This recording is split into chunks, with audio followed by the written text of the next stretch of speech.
All right, welcome back, everyone. This is Right Now here on the CBS 8 app. San Diego Unified making some big changes as students head back to school next week. And as News 8's Shannon Handy reports, the district is further restricting technology use in an effort to keep students more engaged in the classroom. Last year, San Diego Unified implemented its no cell phone policy. This year, they are limiting the use of school-issued laptops, including banning certain platforms such as YouTube. We know that technology, while it can be valuable, can also be distracting. And those distractions don't stop at home. District leaders say they've made their way into the classroom, prompting a new policy aimed at increasing student engagement. In June, the San Diego Unified School Board approved a resolution that takes effect Monday, the first day of school. So we are taking devices out of our transitional kindergarten classrooms. That means our 4-year-olds are not going to have access to those personal screens. We have also taken off YouTube and other streaming platforms from every single student device. Board trustee Shayna Hazen says school districts across California are making similar changes as concerns grow over excessive screen time and a lack of face-to-face interaction. Our top priority is student wellness and student safety, and making sure that our students are achieving literacy and math goals and that they're college and career ready. Before adopting the policy, Hazen says the district heard from parents, most of whom supported the move. Catherine Watkins, who is an incoming 5th grader, is one of them. Even with so much filtering content, you cannot prevent everything from popping up on YouTube. So I am 100% okay with banning YouTube. Not everybody needs to be on YouTube, and if you're not using it for the stuff you're supposed to be using it for, it's not the best thing to do. But Watkins also worries some restrictions could limit access to online tools that can support learning. Hazen says there will be flexibility for educational purposes. Teachers will be able to give students access to those streaming platforms when it supports learning. When it doesn't, there will be no access to that. District leaders say these changes are just the beginning. Going forward, San Diego Unified is considering limits on the amount of time students spend on school devices and only allows students 3rd grade and above to take computers home. The district is also forming a committee of parents, educators, researchers, and administrators to develop additional recommendations. So lots of changes coming down the pike, but it's really important to us that we do it thoughtfully, that we do it collaboratively, and that we do it based on the latest research and best practices. You can learn more about the new policy at cbs8.com. Shannon Handy, News 8.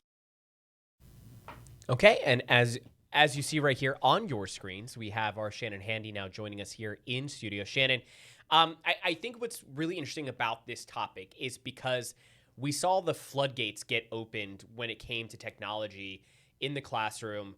I want to say maybe like 5, 6, 7 years ago, maybe even. I know a lot of it had to do with the pandemic. Sure, yeah. A lot of it had to do with inequality, trying to make sure that kids who did not have money for laptops and iPads that would be required for school could get access to it.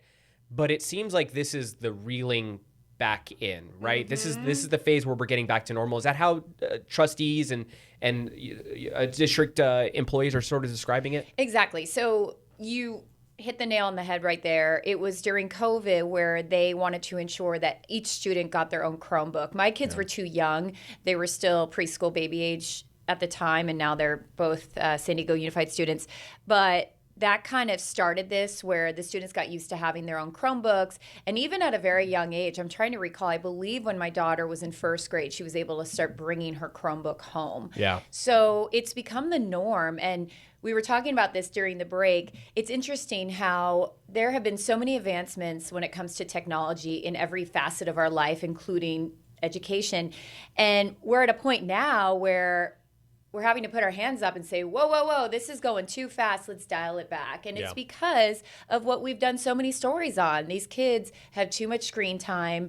They are not focused in the classroom. And while the technology can be helpful in educating these kids, they don't want the kids to lean on it so much. Mm-hmm. And so there are going to be a ton of changes obviously coming up here. Yeah. Kids are about to get back in school. So what are the changes? Because one of the things that I was so taken aback by when I heard sort of the preview of this before they voted on it was that, kids in TK, which again, for those who don't have kids, that's prior to kindergarten, had access to a laptop cart. Yeah, so TKers within the district, they do have access to Chromebooks. They are kept on carts. So essentially, they don't get their own Chromebook to take home. But there are these carts in all the classrooms. And when there were certain lessons that the teacher was using the Chromebooks for, they would bring out the cart and the kids would go up and pick out a Chromebook, aka laptop, and they would learn these lessons on those laptops. So this year, no more Chromebooks, aka laptops, in the TK classroom. So that's totally banned.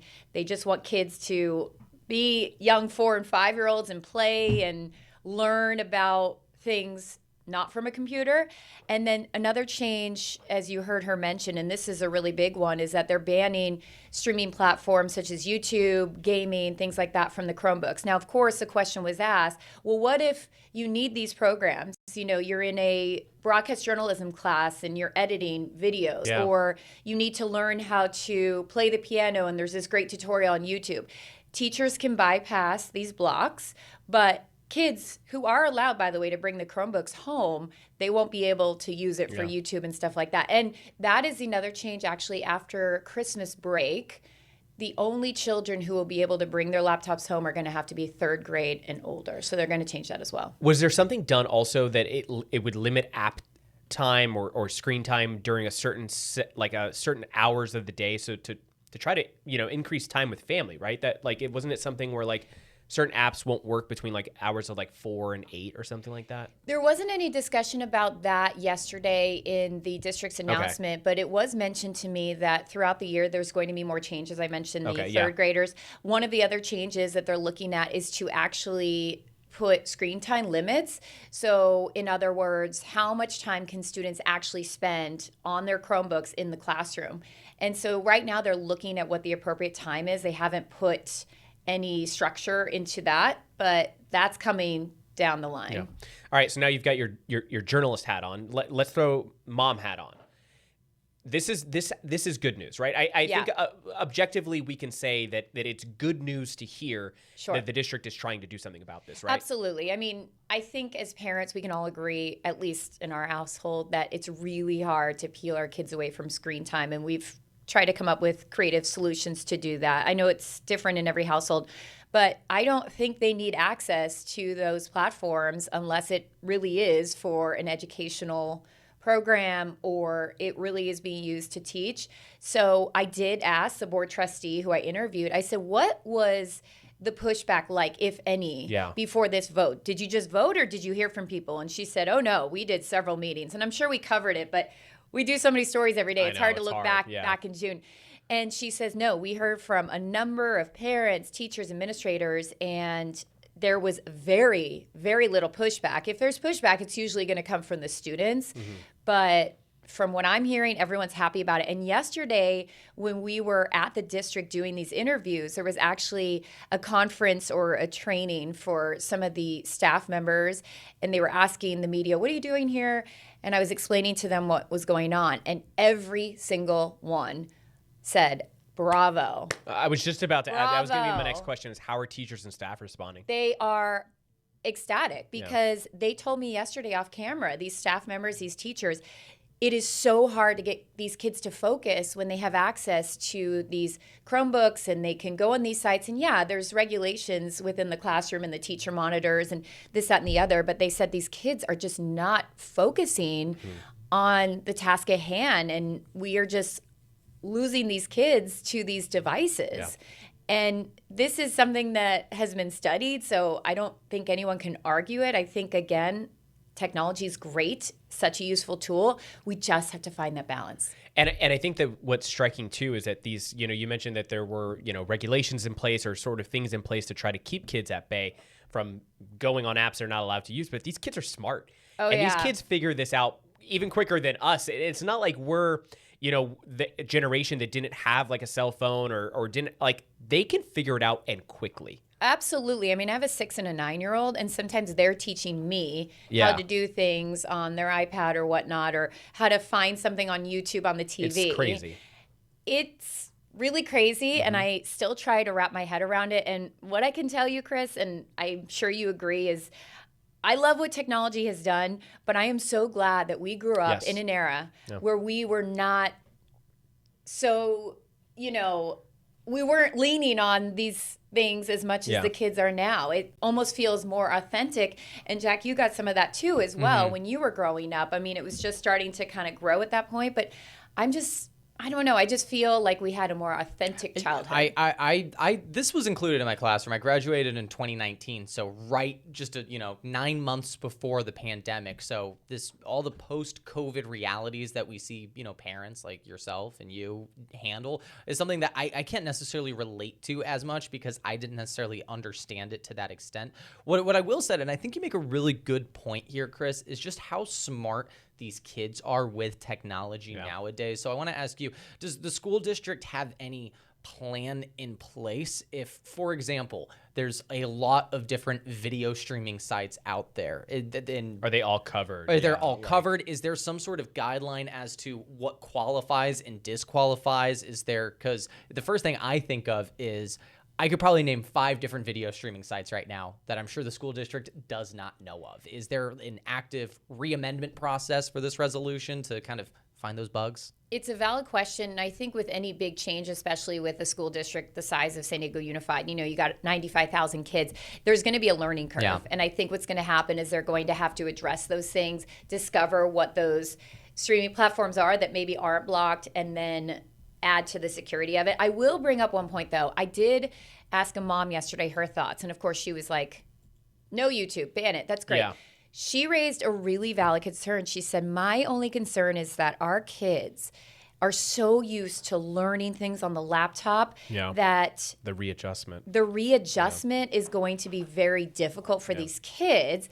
And it may actually do the opposite, not make them more focused, but make them more confused. And I thought that was a really interesting point to bring up. Again, it's a learning curve. We're starting the new school year on Monday with 95,000 kids, and I think we're going to see some adjustments as we go. And I don't want to turn this too much into parent hour, but I think it's a good conversation, is the fact that, like, right now as parents, we're being told, because we're in, we're preschool basically, but our daughter's obviously 4 years away. 3 years away from being in public school, and we're getting told right now, no screen time. Yeah. And she doesn't have an iPad, she doesn't have a tablet, she watches TV, and that's pretty much it. But I've also heard anecdotally from parents who have raised their kids that way. They get to kindergarten and it's like, your kid doesn't know how to use an iPad. So it's also that flip side of it, of where there of course needs to always be balance. You can't restrict to 0% with everything. But it's, when are we going to find that balance? Because this is something that is, as a technology, as a tool, is so powerful, but it's also so dangerous and consuming. It really is. First of all, I applaud you and your wife, because that's very difficult to hold off. I think by the way, she gets to watch Disney Plus on the phone. You know what I mean? It's just that, like, we haven't given her own, so she has to ask for it. Yeah, right? But I think for a lot of parents, I know for a lot of my friends, when we went through COVID and we were stuck at home and we were trying to be creative and try to do all these activities, it got difficult. And for the kids that were in school, they had to be on their laptops and their devices. So it was almost like we didn't have a choice not to, provide our children with those tools. And let's be honest, Chris, I mean, there are times when you need to hand the phone over with the Disney Plus, because you and your wife are trying to get dinner done. Dinner done, or you're at a restaurant, survive a restaurant. Yeah.